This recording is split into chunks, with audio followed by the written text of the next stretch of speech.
girl. We're going to call her name Rebecca. And she was an ex-Satanist. She's now a Christian. But she shares a chilling testimony of what it was like when she was in this satanic cult right from childhood. So watch now. I was the fifth bred of Satan, and my power that I ran with was, my element was fire, and you couldn't get any higher than what I was. I could move things without touching them, and I could make people stand away from me and command the demons to go get people and make them get pushed away. I could protect myself in that sort of way, and I really liked the power. You were taught concerning the things of the dark side of the supernatural at a very young age.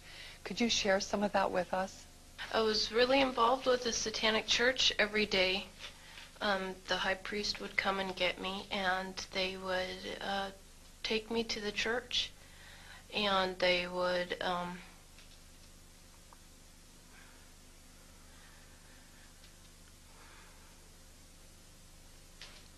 violate me, but we'd have communion every day, and that consisted of blood and urine and semen and a black widow. And that was, yeah, an everyday part of my life. How did you feel about that?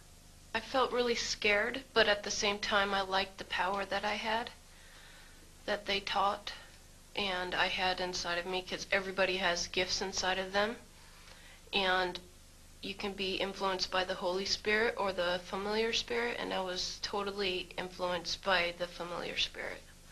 I had Satanists around me, constantly following me. You saw many very ugly things, like animals get sacrificed, even humans, and other really terrible things. Did it ever occur to you that this was evil? No, because I was so brainwashed at the time, because when I was 4 years old, I was raped and molested by a high priest, and I knew nothing else of all that stuff, and I was just brainwashed with the Satanism and knowing that Satan was God and God was not real. Satan was God for me. And I thought, yeah, I was so numb to it, really.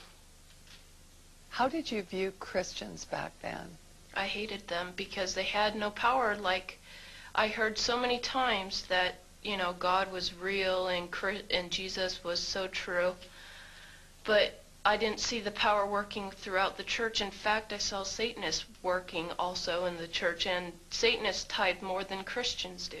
One time I was sitting in a Benny Hinn conference, and I was being taught. I had two witches on either side of me teaching me how to put curses on Benny Hinn, and I saw a big light around him, and I didn't understand what I was seeing. I was seeing half men from the shoulders up, which were a representation of his angels at the time, because I think, yeah, that God was protecting me at the time, or to see all that stuff would freak me out.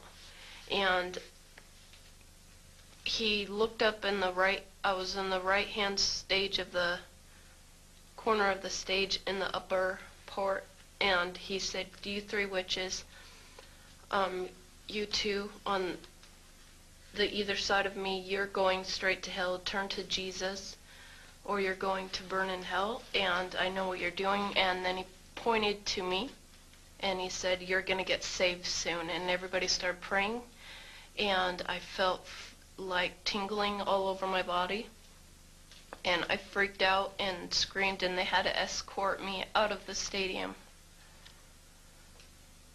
It was weird. It was like I didn't understand why we were doing what we were doing, because he had a pure light around him, and like I said before, I saw colors, and he had a white light, like a bubble encased around him, and I didn't understand why we were putting curses on him, and they were like, it was so brainwashed, really. What is the primary goal or purpose of Satanism? Yeah, their purpose is to rule the world. What was your purpose? My purpose was to get all the power that I could and to get as high up as I could. You have explained to us that there was human sacrifice that went on inside of the Satanic Church and inside of Satanic ritual. Can you tell us how this was done? How do they murder people? All the children's posters that you see that are missing, they're pretty much dead. They have underground caverns in the mountains, and they keep the children and the kids and the women and men there. And then at a certain time in mid-September, October, they take them out, and they're so... Remember when I told you I could make people get away from me? Like, they'd make the people so numb with curses and stuff, and they'd also drug them up, and they'd take a sacrificial knife and they'd start from the chest and move all the way down to your abdomen. And then that's how they sacrificed, and they'd collect the blood and they'd drink it. When the mid-September through mid-November, they sacrifice babies and nothing but babies because they need the pure blood of the untainted children. And I didn't understand what it was like. I just can't believe I'm seeing this. Every year of my life, I've experienced that. And that was the hardest part for me, is like hearing those babies literally scream and cry. And then seeing their blood flow. It was horrible.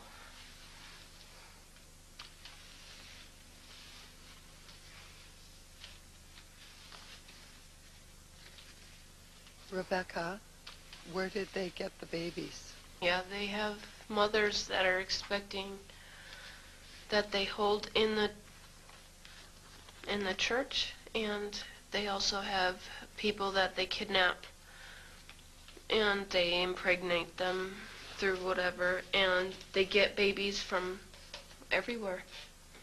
Why is it that no one knows this? Because there's Satanists in the police force and also in the government, the army. They're everywhere. They're even on the council of, the representatives of the United States also.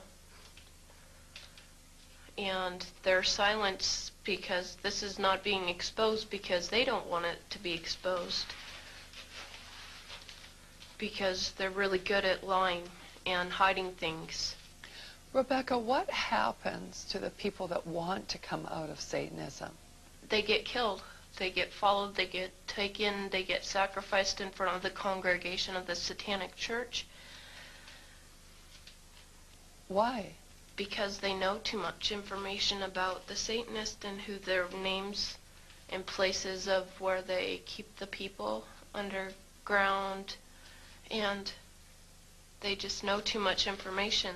It's like being in a gang or in a mafia. You don't get out alive without consequences. Is this difficult for you to talk about? It's really difficult because, I feel really scared because I don't know how to tell everybody that's out there that I came out, because I'm not sure if anybody's going to believe this, because it's so much like a fantasy. Warfare is real. We're born into a war. And you'd be very foolish not to understand that, because demons are real.